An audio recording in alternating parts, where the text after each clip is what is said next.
Bonjour à tous.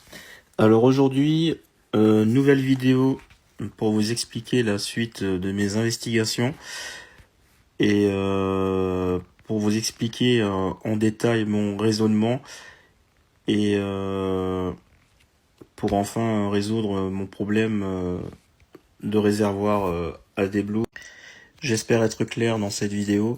J'essaie d'apporter un maximum de détails. N'hésitez pas, si vous avez des questions, écrivez-les en commentaire. N'hésitez pas, toujours pareil, partagez cette page, partagez ces vidéos. Je le fais pour l'entraide tout simplement et qu'on avance ensemble. J'ai eu de l'aide grâce à plusieurs personnes sur le net. Donc à mon tour de partager un petit peu ces connaissances et qu'ensemble on arrête de se faire berner par ces grands groupes qui remplacent des réservoirs pour des réparations qui ne valent 3 fois rien en fait. Merci à tous.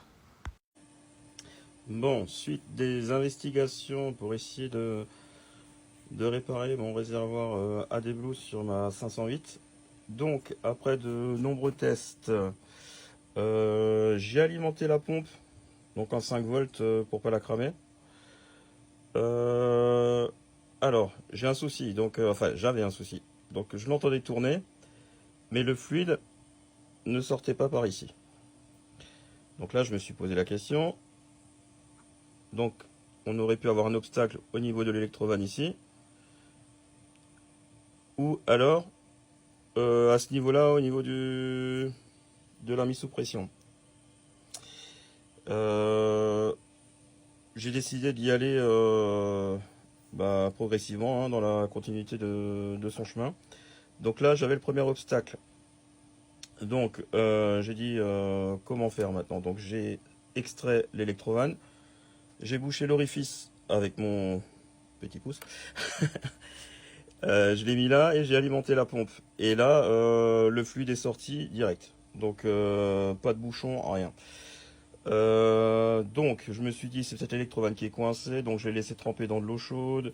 J'ai bougé le piston à l'aide d'un petit fil de fer. Et franchement, pas de blocage, rien. Donc là, je me suis dit, mince, c'est quand même bizarre. J'ai testé quand même au multimètre. J'avais des valeurs cohérentes au niveau de la résistance. Donc pas de court-circuit. Donc je me suis dit, bon, peut-être que je lui ai pas mis assez de courant. Tout simplement. Donc qu'est-ce que j'ai fait?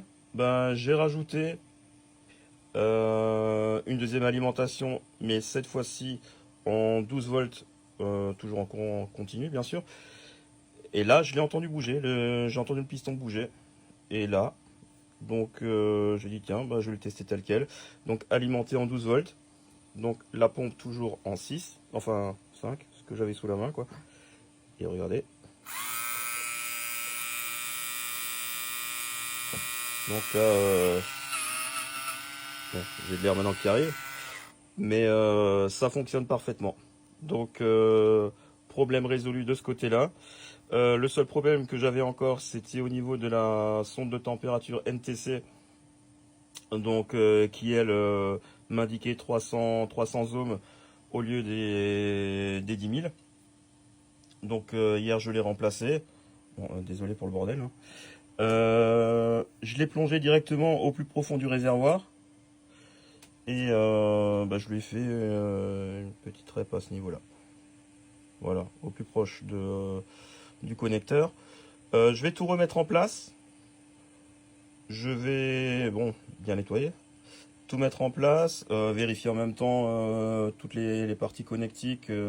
Voir qu'il n'y ait pas de résidus d'AdBlue qui s'est mis sur les contacts.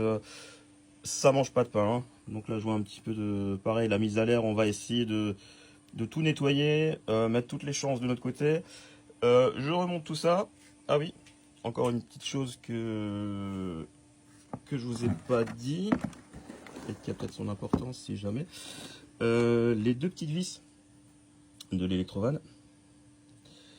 Et ben, c'est pas du Torx, hein, c'est encore modèle à... J'ai en fait, j'ai pas 6, mais j'ai 5 pans. Donc voilà, si jamais, ne désespérez pas. Moi j'ai pris un petit tournevis plat qui... Ça fait l'affaire, hein. C'est pas serré extrêmement fort. vu que la jointure ne se fait pas,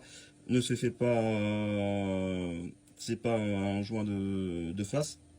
Il y a deux joints toriques à l'intérieur. Donc une fois que c'est en position, il n'y aura pas de pression qui va être exercée sur l'électrovanne et qui va vous la pousser vers l'extérieur.